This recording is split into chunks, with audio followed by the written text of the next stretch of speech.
Mga kasama, mayong buntag, nagpadayon ang Team RMN sa pagtunol og solar radio transistor. Siyempre, hatod gihapon kini mga kasama sa RMN Foundation sa atong One Radio Campaign. Mayong buntag, Nay! Mayang buntag, Okay, may buntag. Unsay pangalan? Carmen Nocos. Nay, dugay na ba ka vendor, Nay? Or unsay mga trabaho gyud? Dugay na yun ko diri. Mauna ni ang source of income nimo sa inyong pamilya. Oo. Oo, napakay mga apo or anak ka nag-eskwela? Wala anak ko, anak ka nag-eskwela, apo na lang. Apo na lang. Good news kay nanay, kay ngano, usa sa mga tumong sa paghatag natog solar radio transistor para makadungog ang imong mga apo na atay kanang radio education program sa DXDC.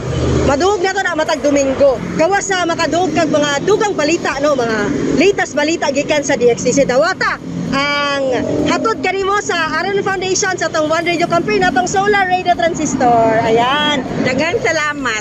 Oo, daghang salamat sa DXDC. Alex Stacy. Okay. Congratulations sa kauban si Radyoman Joel Veray, kini si Radyoman Aimee Ginita. Tatak, RMN.